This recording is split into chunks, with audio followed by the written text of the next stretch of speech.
Years ago, when I had a beloved pet, Tish, he was that Siamese cat that saved my life. He woke me up in the middle of the night when a very bad man was cutting the screen. He was a carpet cleaner, and that's how he met me. And he came to my apartment in the middle of the night, and I was alone, sleeping on my back, and he had cut my window screen. And Tish woke me up, hissing. He was sitting on my chest, and every hair on his body was standing on end. And I thought Tish was going to attack me. I had no idea why he was growling and hissing at me. And so I rolled off the bed, and he kept hissing at me, and then he'd look at the window. And then I thought, oh, it's the June bugs are hitting the window, and that's scaring him. But he walked me down the hallway, and then I went to my son's room, and I put my face in the window, and I pushed against the screen to look and see what was at my window. And right then, the guy pushed his face into my screen. We touched heads face to face. He was a serial rapist. He had murdered 2 other women that had children. What he did is he sought women out that had little boys. I won't tell you what he did. But anyway, this was in El Cajon, California. His dad owned a business for carpet cleaning, and that's how I met him. Hello, little birdie. Anyway, Marley, yeah, the vet is coming. We have the vet coming. I don't want to take her to the veterinarian office. She gets scared. So her vet is going to come out. I'm so glad. Yeah, it's obvious she's not doing good. She won't recover. The tumors are in her brain, and she's deaf. Marley.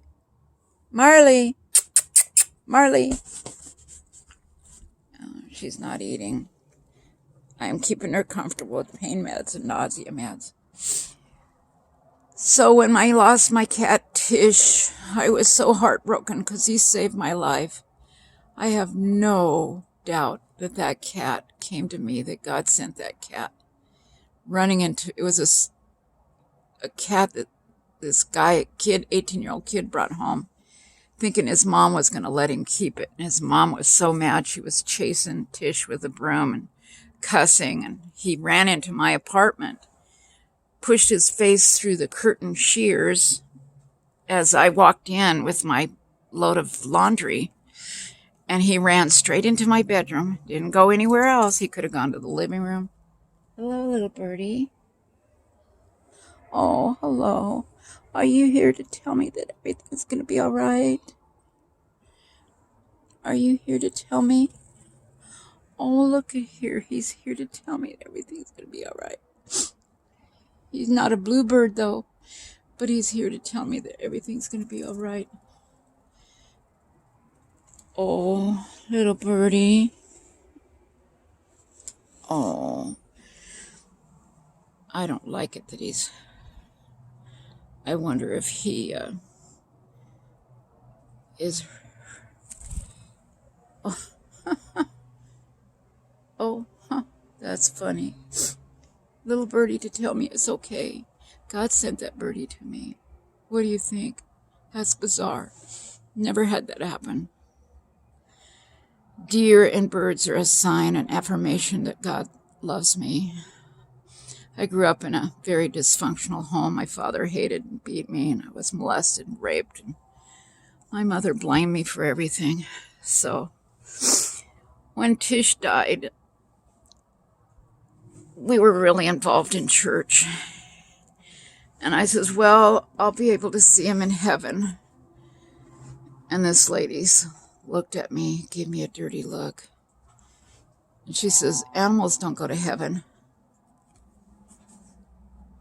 I said, oh, yeah.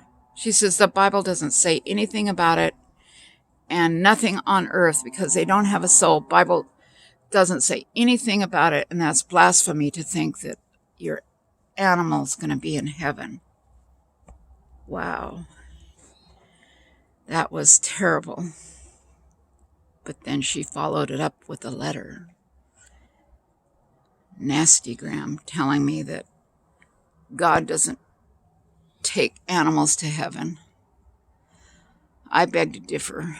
The Bible doesn't say anything about animals going to heaven when they die or but the Bible does talk about that God feels sorrow when even a lowly sparrow falls. God feels heartbroken when a little bird falls. So what do you think? What do you think?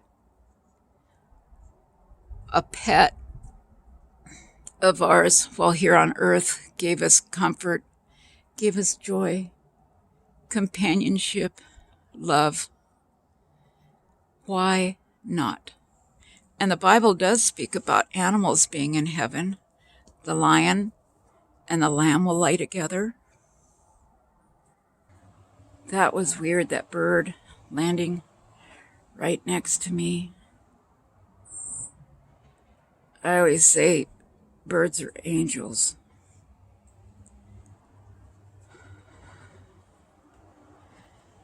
Next I'll see a deer. We have deer that graze over here. But this morning was totally different from right now. But this woman's cruel letter, very stern, how mean. Why? Why did she need to tell me that? I was so heartbroken when I lost Tish, because Tish saved my life, and he had listened to God. Tish was directed by God to go into my apartment. Look at that story, my story on my way home, my blog about the cat alerted me to a serial rapist here on YouTube. It's the honest to God's truth. No bit of it is exaggeration. It is 100% truth.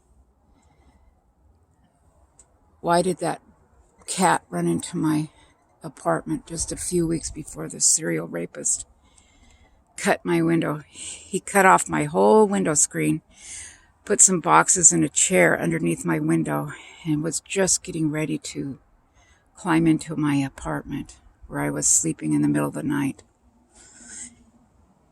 He had a knife, a very sharp knife.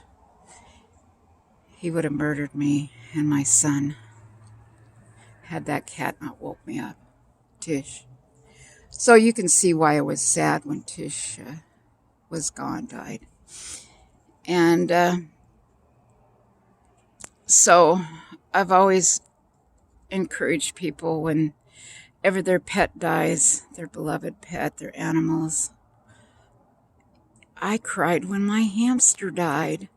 I had Cookie, a 2-year-old teddy bear hamster, and I spent a lot of money calling vets and having some medication for her because she was in congestive heart failure. I'm not going to tell you how much I spent. My husband will kill me. But I cried. We took her with us. We went camping that weekend in our motorhome, and we parked along the river, and I heated a little warmie up for her in the microwave and kept her warm all night till she died. She died at 4 o'clock in the morning, and I cried my heart out over a little hamster. So God, if he loves us so much, and he wants us to be happy in heaven, he's going to wipe away all our tears, all our sadness. And many of us don't have children. We have pets. We're closer to our pets than some people are with their own children. I know that story. So why wouldn't God have our pets in heaven? I wouldn't be surprised if they're there. I know they're there. I'd be surprised if they weren't. But you know what? If they weren't, I want to go where my pet goes. No, I'm sure I'll be happy. I'm sure God will make each one of us happy with whatever, even if it means having a remade dog. I had a deer, a pet deer there in Grass Valley that I was so lonely, and my mom was gone. She lived 110 miles away, and my sisters lived in foster care. And I was left alone, and this was soon after I was kidnapped and drugged and raped by this 45-year-old man named Richard. And he told me he would kill me and my sisters if I told. Well, I told a couple of weeks later, and my dad and his brother got some chains, and they knocked all his teeth out. What are you doing? No, you're not allowed. No, you're not allowed to go out. You know that. But anyway, so he knew I told, and I had this pet deer that I would feed my dad's cigarettes and whatever I could find, some oatmeal, and the deer ate right out of my hand. Well, the deer was right next to me in our front yard, and all of a sudden, somebody took a high-powered rifle and shot my deer just inches away from where I was. I think he meant to shoot me and got the deer instead, and the deer took off. The neighbors were all upset and shocked that somebody had shot at me. The deer ran off. I was just heartbroken, but the deer ran off with a very injured front quarters, its leg, and left a trail of blood towards the back there on Highway 20, the Marysville Highway, right next to Rough and Ready, below Bitney's Corner. That house is still there. It's horrible. It's like a haunted house. But anyway, that was a horrible time for me to lose that deer. It was traumatizing. And then I had a dog that was hit on that same highway. There was a lot of traumatic things. And then I had a little Scotty that drowned in my koi pond at our last house. He was 4 months old, Captain Sully. He drowned in our koi pond. He broke out of a metal kennel, and he broke through the fence. Unbelievable how he found a rusted nail. Unbelievable how he got out of that black. It was one of those kennels, metal kennel. It was new, too, and I had it secure. I don't understand, but anyway. I know God loves our pets more than we do, and He loves us more than we love us. So I think when we get to heaven, we're going to see our dogs, our cats, our pets, our hamsters, our birds, our squirrels, our cockroaches, our snakes greeting us. They will know us. My satin dog was an incredible therapy dog at Portland Adventist Hospital. I have a picture of her in the Florida Keys wearing a snorkel gear on the beach. It's an incredible story of how she met somebody in a restaurant. Unbelievable, but it's the honest to God's truth. Look at that story. I'll leave a link here. I hope you would subscribe to my channel. And I'm not looking for sympathy. I'm looking to encourage and help others, especially on Fridays. Fibro Fridays at 4 is our fibromyalgia support group. So please join us. That's Pacific Standard Time. We're in Oregon in the Pacific Northwest. Yes, it's always wet. So please join us, and God bless. and be well. If you can't be well, try to understand it's not God who's doing it. It's just that we live in a fallen world and we have broken bodies. And pretty soon we'll all be going home. I hope to see you there, and I hope to see you on Fridays, and I hope to have better equipment. I will. I'm going to have new equipment. I'm going to make sure. I don't care what it costs. Well, I do. I don't have any money. I need to get a GoFundMe. No. Anyway, God bless. We'll see you Friday at 4, or hit the notification bell icon, and I'll talk more about the pet therapy and my thoughts on God taking our pets to heaven. Will Fido be in heaven? I think so. If he loved his lowly sparrow that isn't anybody's pet, why not our